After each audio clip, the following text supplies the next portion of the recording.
Hi കൂട്ടുകാരെ, ഇതൊരു അത്തംതിന് സദ്യയാണ് കഴിച്ചത്. ഞാൻ അജ്മാനിലാണ് പോയത്, ഫുഡ് ബുക്ക് എന്ന് പറഞ്ഞ റെസ്റ്റോറൻറ്റ്. അപ്പോൾ അവരെന്ന് പറഞ്ഞ അത്തദിനമായതുകൊണ്ടൊരു സദ്യ ഉണ്ട്, നോൺ വെജും ഉണ്ട്, ഐറ്റംസും ഒക്കെ ഉണ്ട്.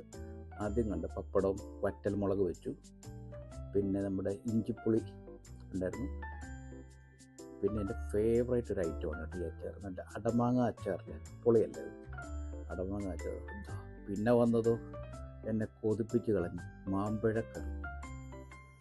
നല്ല തിക്കായിട്ടുള്ള പഴുത്ത മാങ്ങ വെച്ചിട്ടുള്ള കറി. പിന്നെ നമ്മുടെ സദ്യയുടെ സ്ഥിരം ഐറ്റമായിട്ടുള്ള ബീട്രൂട്ട് പച്ചടി ഉണ്ടായിരുന്നു. നല്ലൊരു പയ്യനായിരുന്നു, വിളമ്പനൊക്കെ സൗകര്യമൊക്കെ തന്നെ. പിന്നെ നമ്മുടെ ഓലനുണ്ട്, സദ്യയുടെ ഒരു മസ്റ്റ് ഐറ്റമാണ്. പിന്നെ കൂട്ടുകറി എത്തി. പിന്നെ വൺ ഓഫ് മൈ ഫേവറേറ്റ് അച്ചങ്ങ മെഴുക്ക് വരട്ടി. അതെനിക്ക് ഭയങ്കര ഇഷ്ടമാണ് അച്ചങ്ങ മെഴുക്ക് വരട്ടി. പിന്നെ സദ്യയുടെ ഹൈലൈറ്റായ നമ്മുടെ അവിയൽ വെത്തിച്ച്.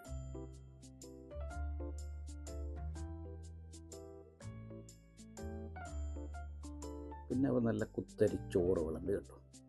ചോറിനൊപ്പം ഒഴിക്കാൻ ആദ്യം ഞാൻ പരിപ്പാണ് പറഞ്ഞത്, പരിപ്പ് ഒഴിച്ചു. അതിനുശേഷം സാമ്പാറും കൊണ്ടുപോകും. പപ്പടവും പരിപ്പും ഒക്കെ ചേർത്തിട്ടുള്ളൊരു പിടിയാണല്ലോ സദ്യയുടെ. നല്ല നെയ്യൊക്കെ ഒഴിച്ച പരിപ്പ് എടുത്തിട്ട് ആ നെയ്യുടെ മണം ഇങ്ങനെ വരുന്നത്. പിന്നെ 2 കൂട്ടം ഫിഷ് കറി, ഒന്ന് തേങ്ങ അരച്ച നെമ്മീൻ കറി, പിന്നെ മുളകിട്ട കേരക്കറി. പിന്നെ ഉണ്ണിയപ്പം ഉണ്ടായിരുന്നു എൻ്റെ കൂടെ. പിന്നെ പായസവും രസവും. ഇത്ര ഐറ്റംസ് ആയിരുന്നു അവർ അത്തദിനത്തിൻ്റെ സദ്യയ്ക്ക് വേണ്ടി ഒരുക്കിയിരുന്നു. വെജിറ്റേറിയൻ ഐറ്റംസ് സദ്യയുടെ ഓൾമോസ്റ്റ് എല്ലാ ഐറ്റംസും ഉണ്ട്. അത് കൂടാതെ തന്നെ നല്ല മീൻ കറികളും, മുളകിട്ട കറി, തേങ്ങ അരച്ച കറി, എല്ലാം കൂടെ ഒരു വിഭവ സമൃദ്ധമായ ഒരു സദ്യ തന്നെയായിരുന്നു. നല്ല കിടിലൻ ആംബിയൻസ് ആണ് ഈ ഹോട്ടൽ കേട്ടോ. അജ്മാൻ നെസ്റ്റോയുടെ മുകളിലുള്ള ഒരു ഇതാണ് ഫുഡ് ബുക്ക് എന്ന് പറയും. ഞാൻ അജ്മാൻ പോകുമ്പോഴൊക്കെ ഇടയ്ക്ക് അവിടെ കയറി കഴിക്കാറുണ്ട്.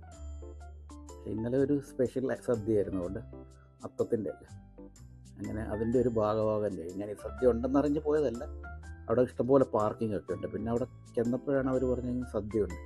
അങ്ങനെ പിന്നെ അത് കൂട്ടി തന്നെ കഴിച്ചേക്കാമെന്ന് വെച്ചു. ആ പരിപ്പൊക്കെ കൂട്ടി പപ്പടമൊക്കെ പൊട്ടിച്ചൊന്ന് കഴിക്കുന്ന ഒരു ഫീൽ തന്നെ, പെട്ടെന്ന് നാട്ടിലെത്തിയ പോലൊരു ഫീലായിപ്പോയി. അങ്ങനെ ഓണത്തിന് തുടക്കമായെന്ന് വേണേൽ പറയാം. ആദ്യത്തെ സദ്യ കഴിച്ചു.